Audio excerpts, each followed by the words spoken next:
Hello and welcome to Let's Talk Sports. I am Ralph Labella. And I'm Ron Sen, and it's never boring.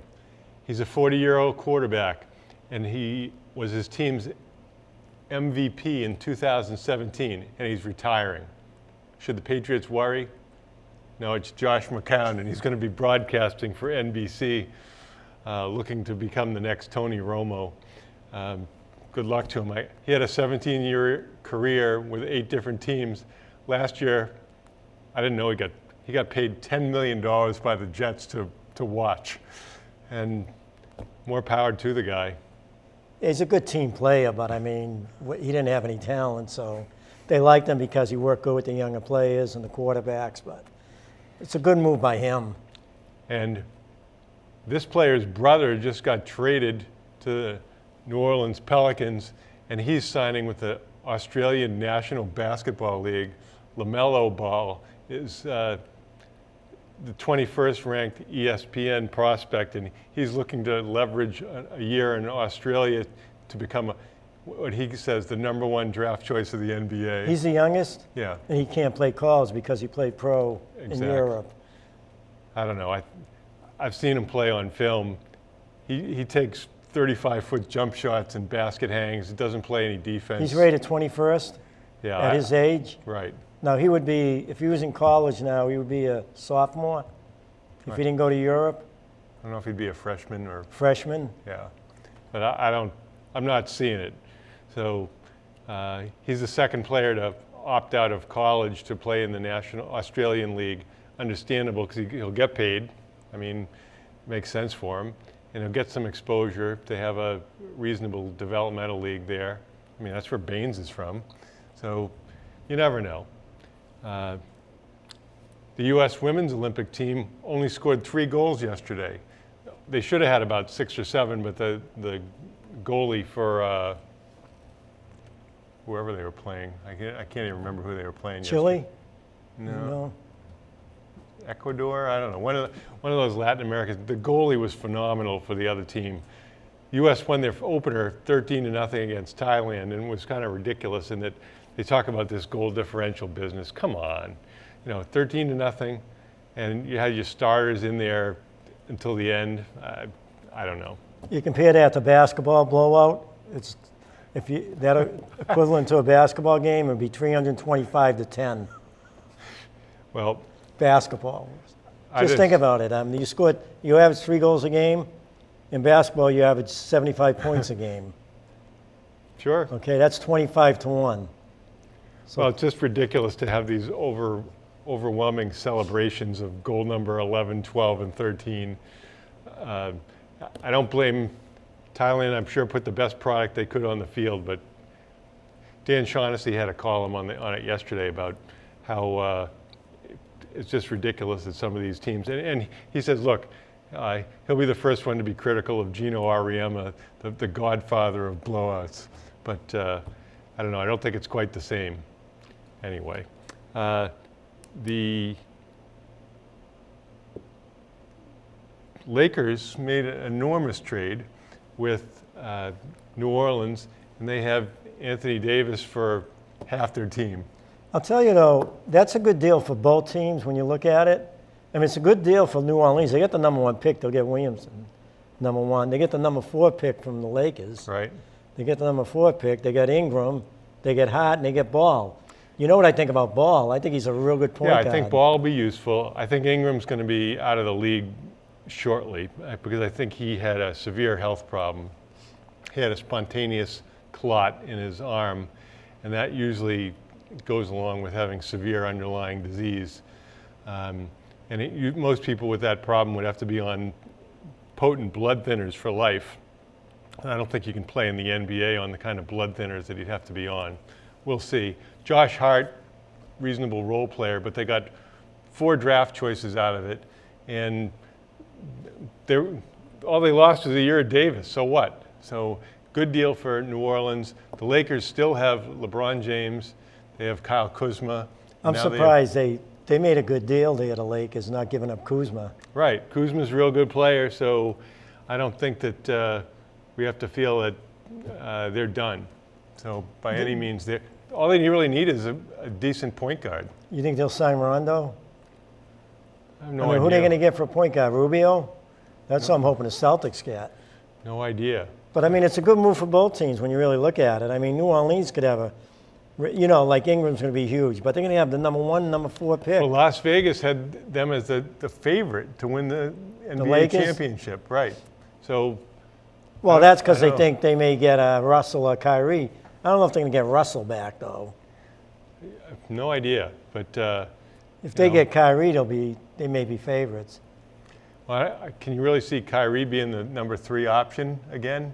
I mean, He's going to want to win, though, Kyrie. You know, I mean, Well- why would he go to Brooklyn? What's he going to do there? Well, we'll Especially see. Russell's a free agent.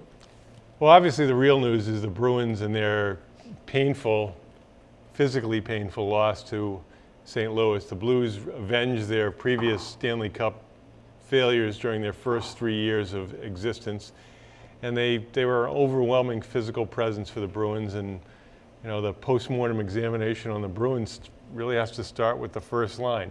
Where they earned the name Perfection Line, I have no idea. Well, the problem they're on is, none of those guys are physical. And they're going up against defensive players that are physical, lines that are physical. They're getting hit. They're really, Pasternak has really just quit almost. He didn't want to get hit. He got clobbered a couple of times. Marchand was dodging the hits all night. But, what it comes down to, I mean, I watched every game, and I'm not huge into hockey. I mean, I like the Bruins. But it came down to luck. It came down to St. Louis is physical, but it's luck. It's a deflection here and there, and it may catch the top corner. Do you think they're putting a deflection at the top corner? It's luck. Where the ball is the puck going to go right at the goalie or to the top corner? You're going to have so many chances the Bruins had, but they couldn't convert it. Well, it's like when the Bruins won big in the 7-2 game. Every shot they scored on was right perfectly 1 inch inside the goal. It was luck to get this. What was it? The third game they won, or Yeah, whatever game third they game. won big. That game they won big. A lot of that was luck. And I really believe now hockey, where the scores are so low, that a lot of it is, it's luck. But I mean, St. Louis won it because they were physical and they were lucky in that game. Well, Michael Mauboussin wrote a book separating skill from luck in sports and other activities. He's a Wall Street guy. And he said hockey is the sport that you're most likely to be affected by luck. The least likely to be affected by luck is the NBA, although Toronto won their previous series when Leonard's shot went around the rim 17 times and fell in. So there's luck in basketball too. Oh, especially when 2 players go down Right. for Golden State. Right. So it's hard to.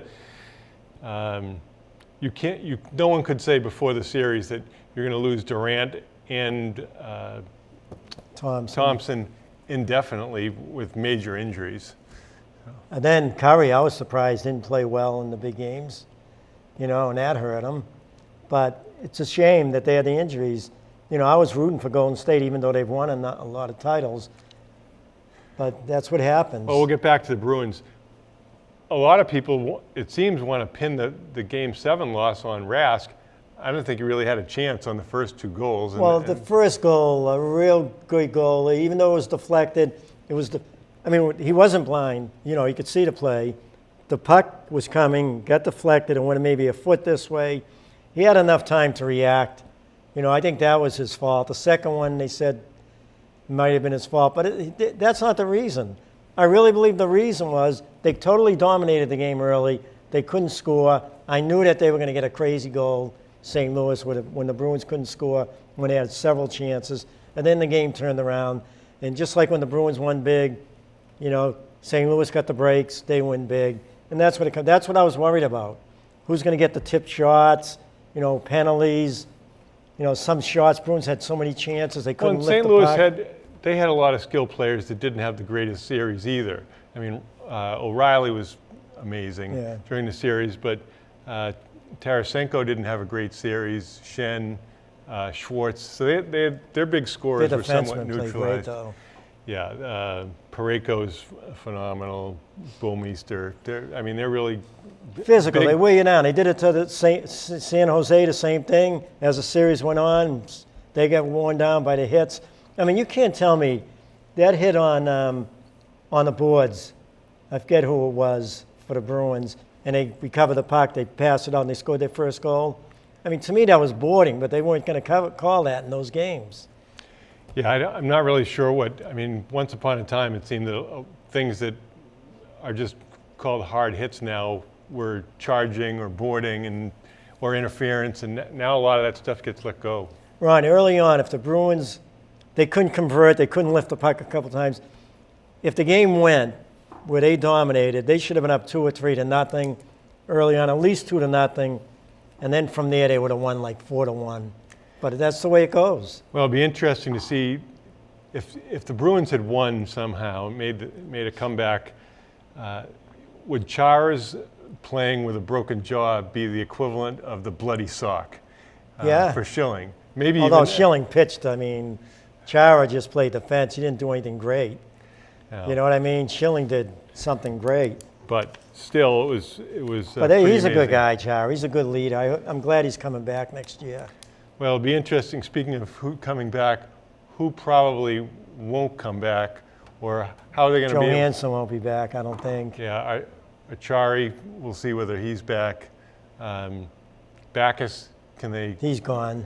Well, he's got 2 more years on his deal, so they have to trade him at pennies on the dollar. And then Krug is going to. They've got to sign Krug. Krug's in for a big pay raise. He's got 1 more year on his contract at, I think, $5.7 million. They're going to have to pay him $8 million. They'll give him a 5-year contract, $8 million a year. You think they'll pay him? They have to pay him. He's one of the best defensemen in hockey. He was the one guy that was physical in that series.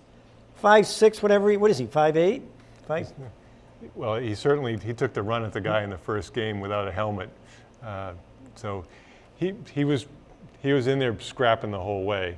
McAvoy obviously and Carlo both had pretty good series as well. Grzelcyk will be back.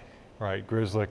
And, I think Kuhlman, came out of nowhere to be productive. He seems to be like a winning player, one of those players that maybe can help you. They're going to be real good because they have a lot of good young players, and they're ready to blossom. These players, they're ready to become stars. They got 4 or 5 of them. And I think next year, as long as they don't come out sluggish next year because of this, I don't think they will. Well, the issue is also what the Jacobs do with, they've kind of been cheap in the past. So we'll see whether they try I think to cheap out. Krejci maybe if you can trade him, but I don't know if they can trade him. He's making $7 million a year.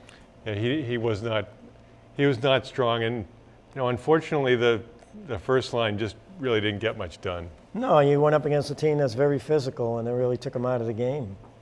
So that's a shame.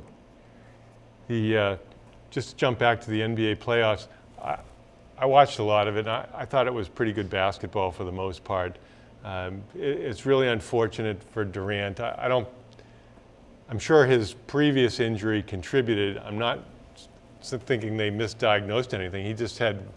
He had a calf problem, and Ron, I'm watching a game with my son, and he goes, "Dad, he's going to blow out his Achilles." He said it before the game started. He goes, "They're crazy playing him. It's his Achilles, not his calf. Calf, you wouldn't be out that long, number one." He goes, "That's associated with the Achilles." He heard something about it too, that it was the Achilles, but he said he's going to he's going to blow it out. What happens? He ends up I can't believe he ruptured it. I can't believe he played in that game, knowing that it's the Achilles and you don't fool around with it. Well, it'll be interesting to see what happens. He'll still be a good player when he comes back. As far as I know, in 20 or so NBA players who have come back after Achilles surgery, none of them have really been the same player. All right, he can play out his option. He has 1 year left, right? He can play out his option now. If you're his agent, knowing he can get paid the $30 million if he stays, if he doesn't play it out, would you play out his option, or would you? I think you explore what the alternatives are. If you're a team like the Knicks that's trying to get better, you're going to pay a year for a guy not to play, and then what happens if he has problems returning? You might end up with a player who never plays again. Well, if I'm the owner of the Celtics, if I'm Danny Ainge, I'd sign him to a 4-year contract, max contract now, if he became a free agent. I get it out there, and there would probably be 10 other teams that would. Give him the 30-something million, sits out this year, but then you got him for the next 3 years, and you become one of the best teams in basketball. I mean, I would definitely do that.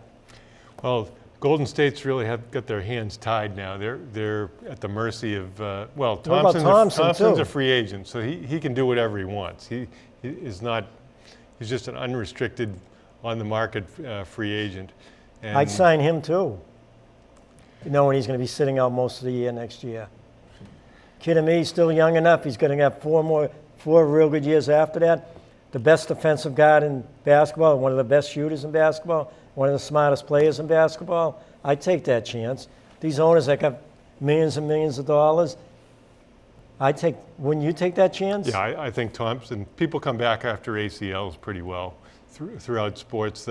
Although there's data now that the longer you take to come back, the better off you are, the less likely you are to be re-injured, which is why I think Porzingis sat out so much, who's on Dallas now. So it'll be really interesting to see what they do. I had mixed feelings after Durant's injury. I was kind of rooting for Golden State, and I did have the feeling that Toronto would choke. How can anybody root for Toronto anyway from the United States? How can you root for Toronto? Well, if you might be a big Kyrie. It's a Canadian team. You might be a big Kawhi fan. So what? It's a Canadian team versus a U.S. team. Canadian fans versus U.S. fans. Who are you going to vote? Why would you vote for Canada? I can't believe people are voting for Toronto. Well, we're not. Probably one person from Toronto wouldn't be rooting for Golden State. Well, Toronto has a pretty loyal fan base. You can see that they had this massive crowd outside the stadium as well. So it'll be interesting to see whether Masai, there's rumors that he's going to jump from general manager of Toronto to Washington, which I don't understand that at all. Well, big money? Yeah, it's money. Yeah, so understandable. But the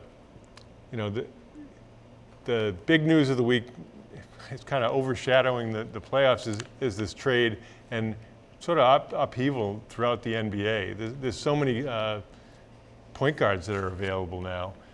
Mike Conley from Memphis is available. I mean, but there's other storylines that go along too. Leonard is the first player to win MVP of the finals from both conferences. It's going to be interesting to see what he does. The Gasol brothers are the first brothers to both win championships. I thought that was a pretty interesting story.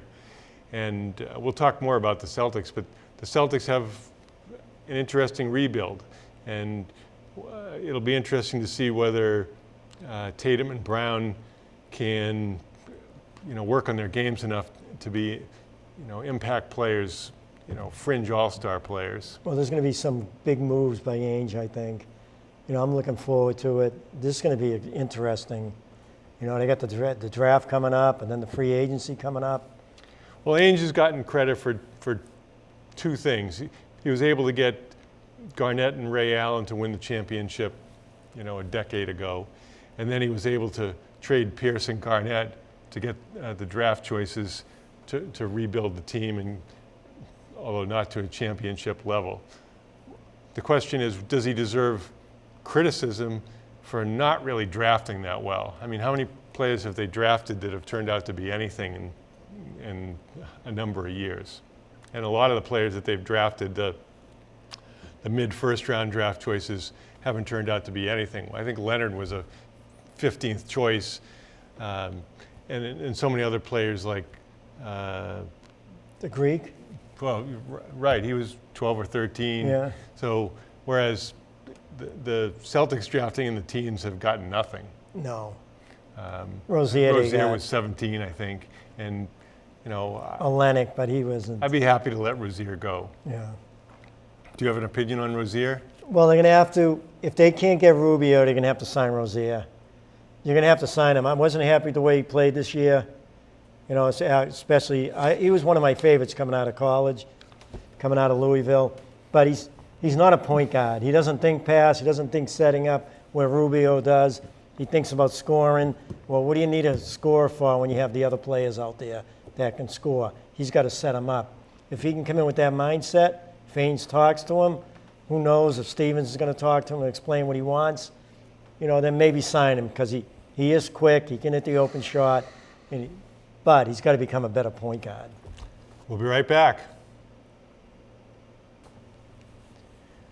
Welcome back. We're going to talk a little bit more about the Celtics. Who's the most important player for the Celtics next year? Whose success or failure determines how well they do? Oh, Hayward. Absolutely. So we agree on that. Hayward had his moments this year, but for the most part, he's still recovering, just as Paul George did after he had his broken leg. So we'll see. He's a hard worker.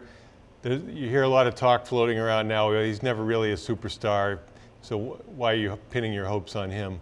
But I think he really is the key to how they do. Now, Danny Ainge has a lot of decisions to make. For example, Marcus Morris Sr. He apparently was really happy with the Celtics. He had a big role and got big minutes and had a lot of success. So he apparently he's going to test the market, but he's not against coming back. Well, if Kyrie goes, there's a lot of money there.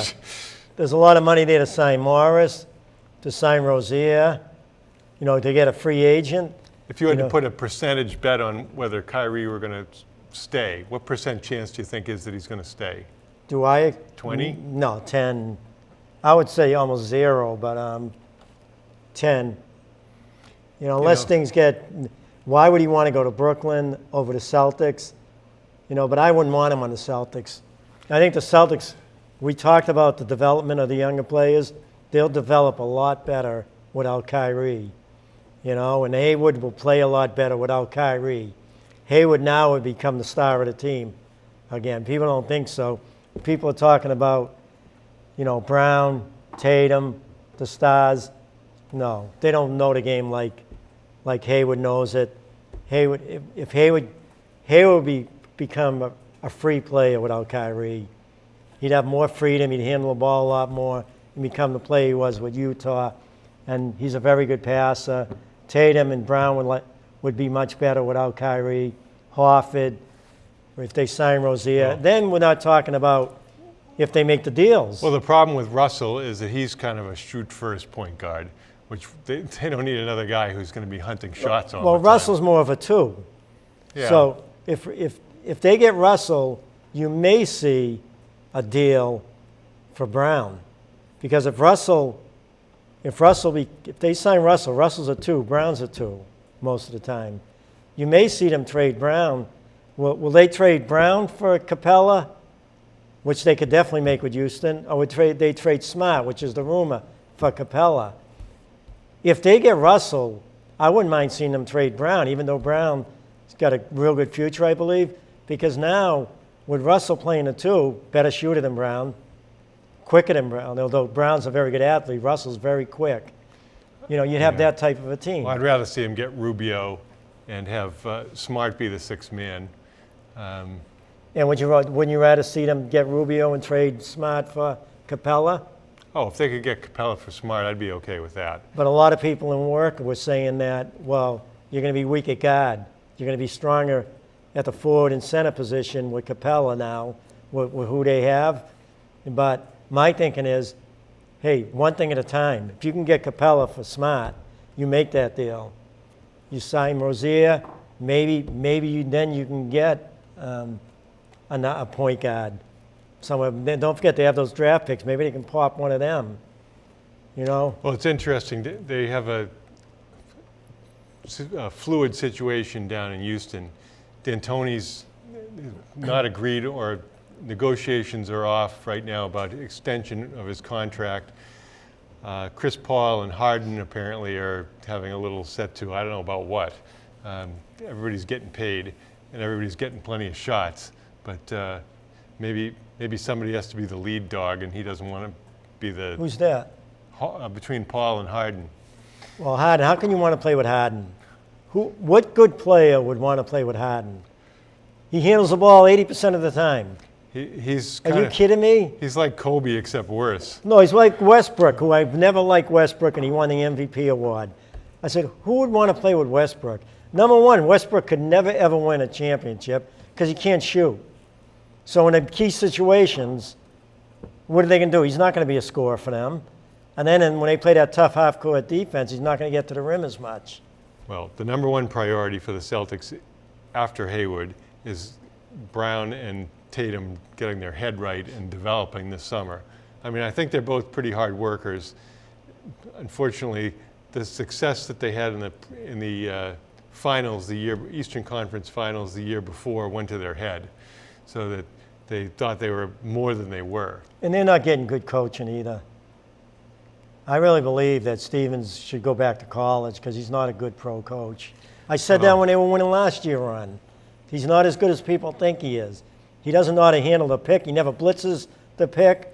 He lets them come off the pick and they're all free. The guy coming off the pick's free and the guy rolling is. Well, against the elite teams, blitzing the pick usually ends up being burned. There's a YouTube video series by a guy named Coach Daniel who breaks down how the Rockets attack the hard hedge on the pick and roll. And he just shows how the Rockets destroy the teams that blitz the pick.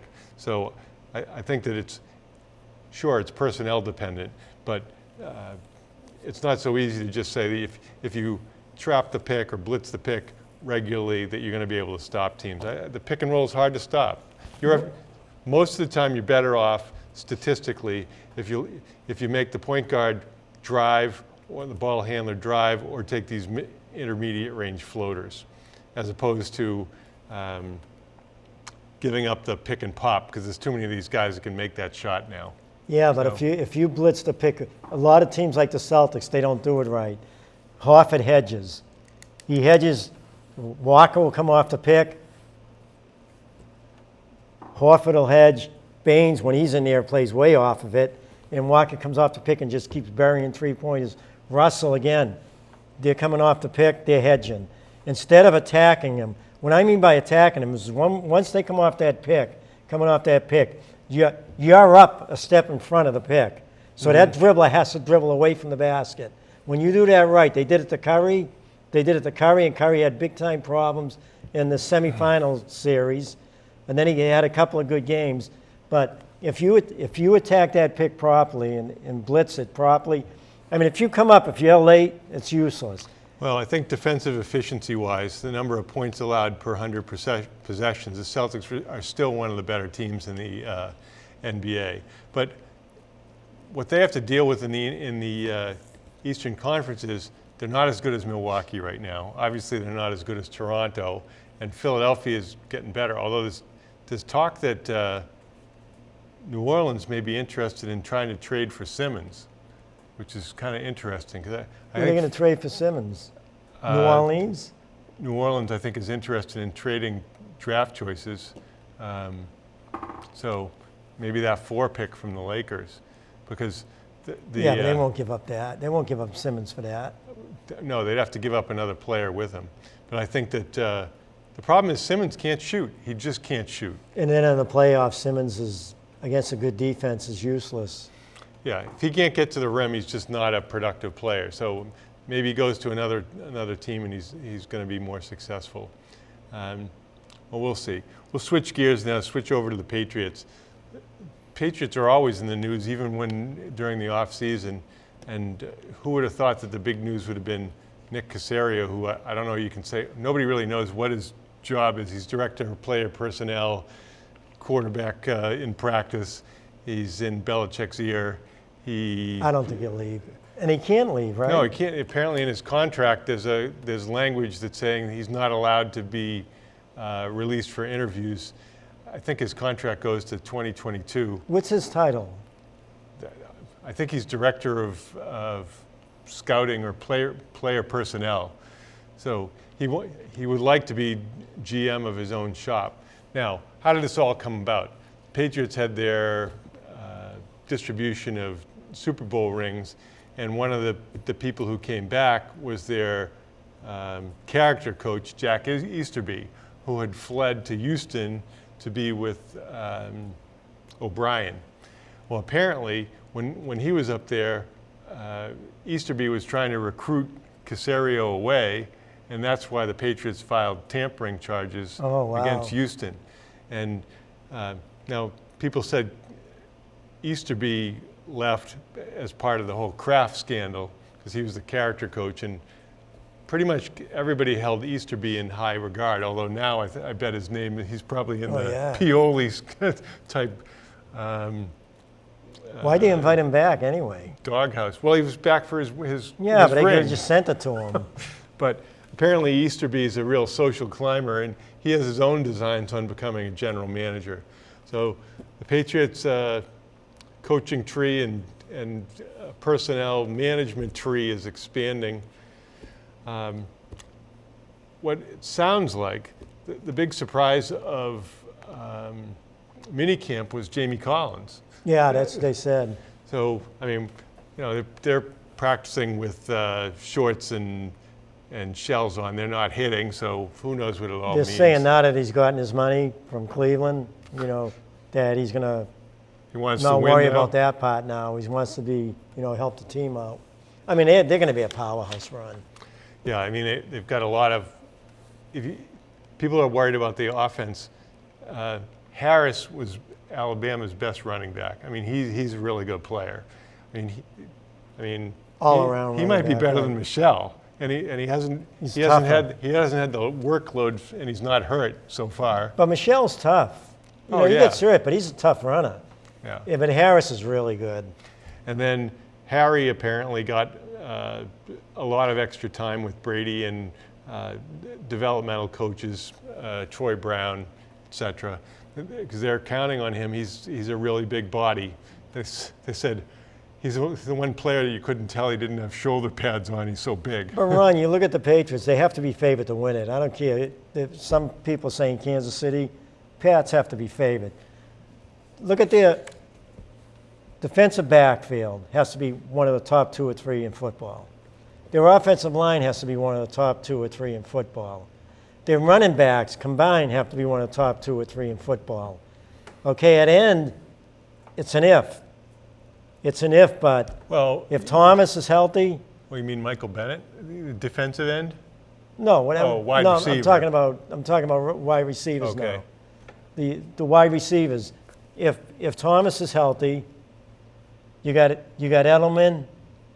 You know, I like Dorsett, but you have that. You got the rookie Harry. Harry, and then you got tight end. You know, that's a big if there. That's right there, the tight end. But running plays, you bring an offensive lineman in like they used to when they used to do it with Williams. So you bring an offensive lineman in, and then on running plays, when you bring your offensive lineman in, you can go play action off of that. And then you put your tight ends. Belichick will know what to do, and Harry can run he'll run the pass patterns like a tight end was running anyway. It was unfortunate that they had a deal with Detroit for Michael Roberts, who apparently is a real specimen, but he couldn't pass the physical, which I don't know what that means. It means he couldn't pass the physical. I don't know, and they don't release any information about why. But look at the linebackers now. They could have one of the They could have the top 2 or 3 linebacking core. When you talk about Hightower, if he's healthy, Van Noy, Collins, and what's his name? The Bentley. Is it Bentley? Yeah, Bentley. I mean, people are really talking about Hightower around the league in the sort of Reggie Jackson style of making big plays in the big moments. Hightower took over after Mayo. Mayo, who's looks like he may become the next defensive coordinator. Yeah. And Hightower had a lot of respect even as a young player because he seems to have a high football IQ. And as you said, with Van Noy, who's in the last year of his contract, and Collins back now, so they should have a pretty solid unit there. Would you love to see them get Bruschi too? Have Mayo and Bruschi on that defense? You know, maybe Bruschi doing the defensive lineman and both of them being the defensive coordinators. You know, that would be unbelievable. Well, Bruschi's kids are little. And so- Bruschi's making a ton of money now with ESPN because now he gets on the first team there. But the defensive line is going to be strong, especially with this kid from Michigan, defensive end. You have Bennett, you have Guy. You know? Well, what'll be really interesting, it's kind of silly, is the punting / kickoff battle with Jake Bailey, the kid from Stanford. Yeah. Who had he had a Only 2 were returned last year. yeah, but during his 4-year career, he had 193 out of 271 kickoffs, which that sounds like an incredibly large number of kickoffs, but were not returned. So he's got a really big leg. Greg Bedard, who runs Boston Sports Journal, said that in minicamp he was having hang time over 5 seconds. He really, Wow. which is Allen is more like a 4.5 second guy. So he's got a really big leg. Now the question is, can he handle the pressure? We know what Allen can do. Allen was tremendous in the Super Bowl.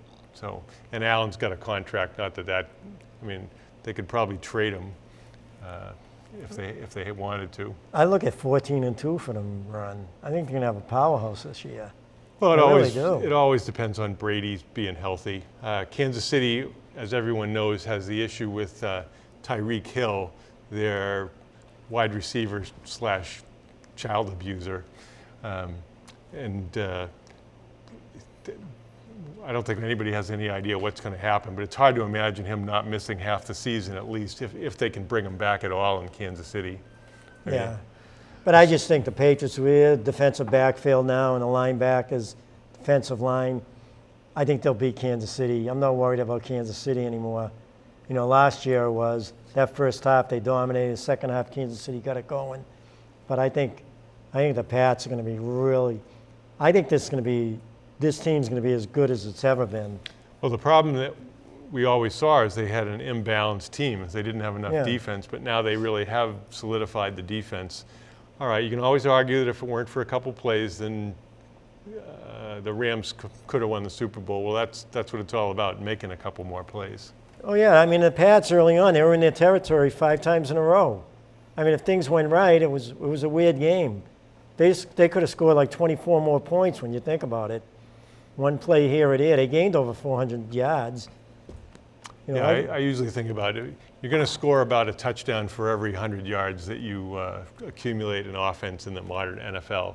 And as you said, the Patriots had over 400 yards offense, and the defense was really terrific. And I'm not saying that Belichick ended the Belichick versus Brady argument, but Belichick certainly had a wonderful game plan, and the defense was able to execute. We'll be right back. Welcome back. Part of developing your strategy on how you play depends on the personnel you have. I've also often discussed likening basketball to warfare. You either have the artillery, where you pound the ball inside and hand-to-hand combat. You have the cavalry, if you have athletic players and you run the whole floor. Or you have the artillery. You're going to have a team full of 3-point bombers. And then you combine that with the personnel you have to develop a style of play that works. So for the team that Melrose is going to bring back, they're going to not have a bunch of beefy inside players, so they're better off to play the cavalry. Control the middle of the floor more so than the ends. You've got to move the ball up court quickly and spread it around, because there is no superstar player available to the program at this time. Ralph's working with the team this summer, and he can give an idea of how his teams looked, but that's my thinking about how you play basketball. Yeah, they're looking at, I'm very surprised. I mean, it's a team that had no experience at all playing varsity ball. I mean, they had girls on the bench that are going to be getting a lot of playing time this year. Didn't get much playing time. You had 4 very good seniors. You had Sam Dewey, the center, who was MVP of the league. They're all gone now. You had Mary Kate as a point guard. She's used to playing with 4 stars. Now she's going to be the leader at point guard, playing with girls that are inexperienced. But I'm happy because the first game they played, Arlington, and Arlington's going to be one of the top teams in the league. And Arlington beat them pretty good, but Melrose half the game competed well. I was glad to see that, we have a number of competitors on this team. That's what you need number one. how many competitors do you have? And they have several competitors on that team that are going to work hard. And I was happy with the first game. They played pretty good defense, and you knew they were going to get better defensively. Second game against Stoneham, well, it's all three. I told them I want fast break. We steal the ball, we go right into transition. We rebound, we go right into transition. They look great in the first half. They outscored Stoneham by 20-something points. Looked really good. Quick getting up and down the court, good rebounding. Even though our tallest player, I think, was 5'6" or 7 out there, but we were boxing out and rebounding. We have a number of players that go to the boards. And I was really happy. Second half, we didn't run the fast break enough. But, you still got to work on it, and Coach is going to work on it, Hirschfeld, this year. But you got to work on it because, you got to get that ball out, and who's ever there. That's why I like to have every player on my team be able to handle the basketball. Well, one interesting point that came up this week, Kristen McDonald, the coach at Braintree. Braintree's had a terrific program. They are the #1 girls basketball program in Eastern Massachusetts. And if anyone wants to dispute that, well, they won 4 state championships with Kristen McDonald as coach. Kristen McDonald had temporarily walked away from the program, and emails were leaked about what had gone on, and there were parents who were unhappy about their kids' playtime. There was a parent who was saying that McDonald hadn't promoted her daughter as some of the other players had been promoted in the past. She means public relations kind of promotion. I know who the daughter was. So, I mean, if I know who the Braintree star player is, last year it was actually Bill Nolan's granddaughter, Adriana Timberlake. Anyway, Kristen McDonald took the head job of boys At Norwood. So, she has a new challenge ahead of her. She's one of the head guidance counselors at Norwood, so she's familiar with the program. Obviously, she's a terrific young basketball coach and probably has a lot of great years ahead of her. She said she was waiting for the right situation if she were going to coach boys, and obviously she knows what she's doing. Yeah, my brother-in-law called me yesterday. He lives in Norwood, and he was telling me he's big into sports. And I said, she's a great coach. I said, she'll be unbelievable for Norwood. She's a super coach. So that's good. That's great to see. Sue Bird and Swim Cash, you saw what happened with them. Yeah. So I was reading a great article where a youth coach who'd won championships said, these are the things that I've done, and I'm all wrong for having done them. And he said, for example, I played the star players or the top 5 players too many times. He said, I played packed in 2-3 zone to be successful. Big mistake. He said, I always press because I want to make it hard for the other team to advance the ball. And one of the most underappreciated things in basketball is against good teams in the postseason in high school, you have to win in the half court. You have to be able to score in the half court, and you have to be able to stop teams in the half court. And you have to be able to get the best opportunities using situations. Like Melrose had trouble against Tewksbury. They couldn't get those big people isolated inside. It's unfortunate. Tewksbury did a good job. Didn't happen for Melrose. But it's really important to be able to take advantage of the personnel advantages and score in the half court. There's no good team that's bad in the half court. Right, and that coach, the coach that said he coached youth sports, and he said he made a number of mistakes, the guy shouldn't have been coaching. Well, he said he shouldn't have been coaching. He said just because I won championships didn't mean I did the right thing because I interfered. What team did he coach? I don't know. I don't even know. But he was saying I didn't help the players' development the most in the long term. Other things that he mentioned included running too many set plays, older guys abusing younger referees because they could, making sure that the best players got the lion's share of the shots. He said all those things impede the development of the whole team over the long haul, even though you win a championship. So he's a good guy for saying that? Well, the guy's an idiot. Well, I think he was helpful because he was telling other coaches, look, don't do what I did, and this is what I'm going to be doing in the future. He shouldn't be talking. The guy shouldn't be talking. Well, he totally ruined the years he had those players. No youth coach should ever play his own. If you see a youth coach playing his own, he shouldn't be coaching. He should be out of coaching. You're not teaching your players anything. And listen, another key too, Ron, is how about the teams playing against his teams? You're trying to get your kids, girls or boys, you're trying to get them to become better players, execute the game. In the 6th grade, 7th grade, they're going up against the zone. So your team's not learning how to play defense. The other teams get nothing at all of that game offensively. They can't run pick and rolls. They can't run any of their plays against the zone. Number one, they can't shoot at 6th graders from the outside. So this coach just wants to win. He should not be coaching youth sports. Well, and that guy's a good guy now because he opens his mouth. That's the problem, trying to balance wanting to be successful and winning with developing players. In the long run, nobody ever remembers what anybody's record is in middle school. But those coaches shouldn't be coaching, Ron. They shouldn't be. They're actually a disgrace, those coaches. And he's coming out like a big guy. Oh, these are things I did wrong. Well, no, I thought it was a helpful article. He also said, for example, not letting players play multiple sports. We know that single sport players are more apt to get injured, and I think they get. Everybody knows that. They get burned out from having played the same sport. So it's great to have players who love your sport. I don't respect that guy, though.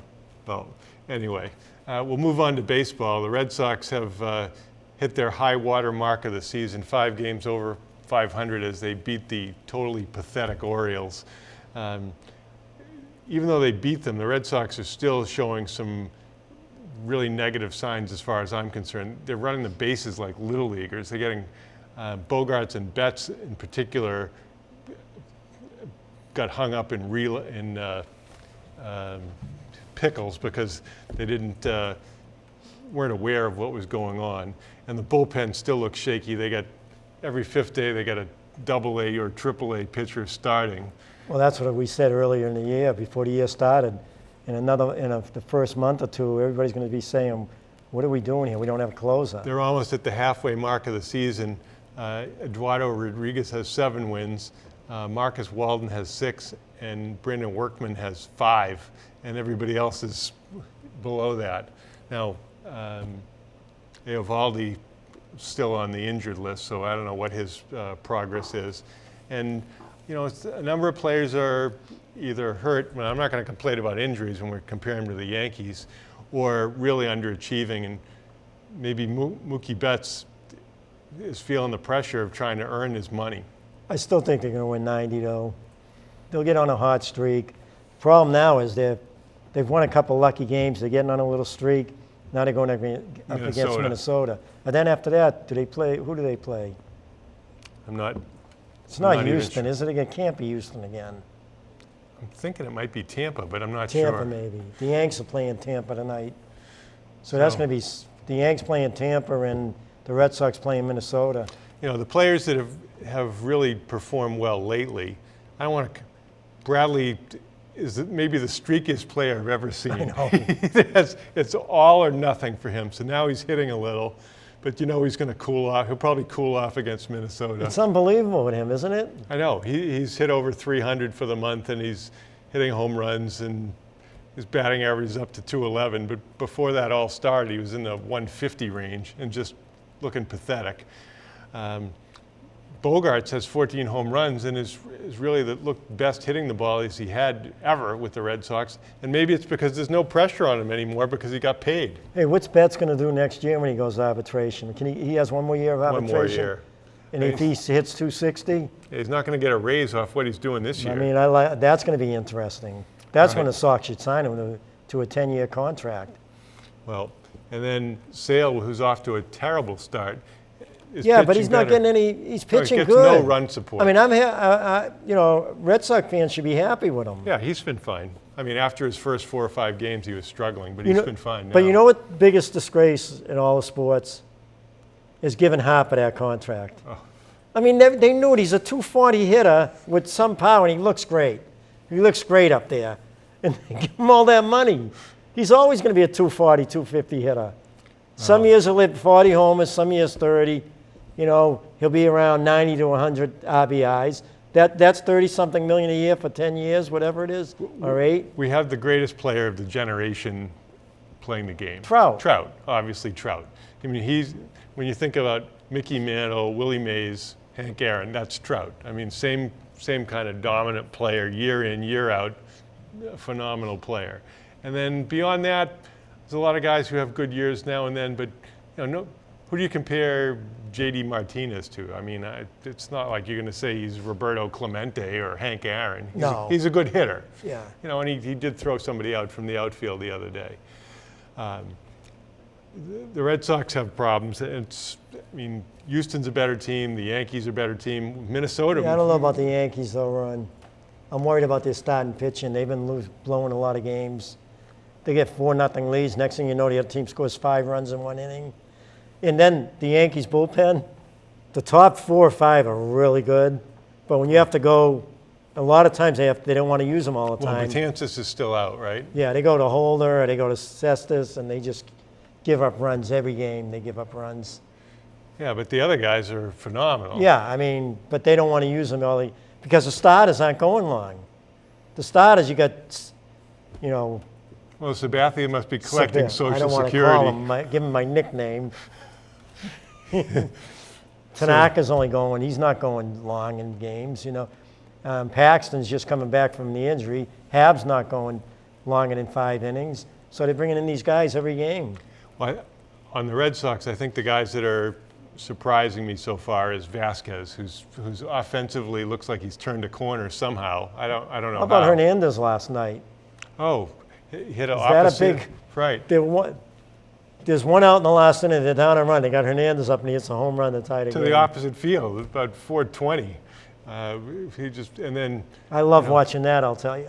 I do like watching Devers hit. Devers. I mean, he seems to be able to lay off the high ball now, and he's really coming around. Chavis, I'm really interested to see what kind of player he's going to be. Huh? I think he's going to. He's kind of a Dave Kingman kind of home run strikeout guy. Yeah, and as the year goes, I don't think he's going to be as hot as he was early in the year. Well, I mean, it's. How about the Yankees with Encarnacion? Yeah, he's a good player. So I mean, everybody gets pitched the same now. Fastballs up, breaking stuff and off-speed stuff down. And if you can lay off the stuff outside the strike zone, I think the biggest rule in baseball has always been you're always going to get one pitch to hit every at-bat. And Sanchez is making the best of it for the Yankees. How many home runs does he have now? He has 20 or 21. Wow. But the thing is, you throw him the curveball with 2 strikes and off the outside corner, he'll swing at it every time. If he can stay away from that pitch, he'd be that much better. Well, it's always better for baseball when the Yankees are strong. The Dodgers are running away with it in the National League, so maybe they'll be in the World Series again. The Red Sox right now are just tied for the final playoff spot, so they've got a lot of work to do. They got to get tougher like last year. Their mindset's got to get in. They got to get into the games more. After winning it last year and. Well, they probably have. You have some key quote veteran presences. Moreland is out. Pierce is out. Pierce hasn't done anything, but he's out. And the player who people have the highest hopes for, who has really taken a step back, is Benintendi.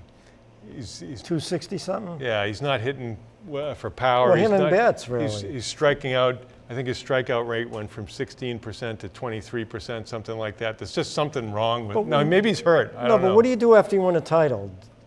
Do they celebrate the whole winter? You wonder what they do. I mean, they went deep. I mean, they were the last team to play, of course, and those players celebrated. They may have celebrated a little too much, and then they figured they can get right back into it. It'd become more of a struggle for them. But you got to think the second half they're going to take off. Well, when players aren't going well, are they hurt? Is there something in their personal life that's, do they have an alcohol issue or other substance issue? Do they have a spouse or girlfriend issue? I mean, there's so many ways that people can be distracted from, and people's families are important. It's not like, the only thing they should care about is their sport. But you know what, too, Ron? Of course, talent's number one. But the mindset, that when you're teaching kids, how tough are they mentally? But the mindset, like the Celtics mindset, they weren't happy with, Kyrie coming back and Hayward getting playing time. Hayward wasn't happy playing with Kyrie. Who's Kyrie to yell at me? I probably know the game better than Kyrie knows it. He's saying, so the mindset just wasn't there as a team. And you see that. Well, the Red Sox coming into the season, their mindset wasn't there. But I think it'll all develop, and I think in the second half of the year, it'll be there. And they'll start, when they really get on one of those streaks, you know, they have to go on a streak when they win 16 out of 20. You know, I hear what you're saying because there's an interesting book called Team Building Strategies of Steve Kerr, and they really talk about three things: culture, mindset, and mentors. And mentors are really important. You know, I was really fortunate as a young player growing up to have Sonny Lane as my coach. I still am in touch with Coach Lane from time to time today. Great guy, wonderful coach, really built relationships as much as teams. And it's, you know, there's so much money out there and everybody's got their own agenda. Is your agenda being on part of a great team, or is your agenda getting endorsements, making movies, everything else? So it's hard for me to see Kyrie's primary agenda playing basketball right now. It's getting paid, making his Uncle Drew movies, and doing who knows whatever else he's going to do. And putting on a show. That's all he wants to do. He can care less about his teammates. Right. So, I mean, I still think there's a small chance he'll come back to the Celtics. You know, but why? I just don't think that's why he plays the game anymore. He shouldn't be with the Celtics. He's just going to hurt them more and more. Players won't develop, the younger players. Let's have fun, watch the younger players develop. They're going to win a lot of games if they don't get any injuries, and they'll be right in the thick of things. I've enjoyed being with you. I'm Ron Sen. And I'm Ralph Labella, and thank you for watching Let's Talk Sports.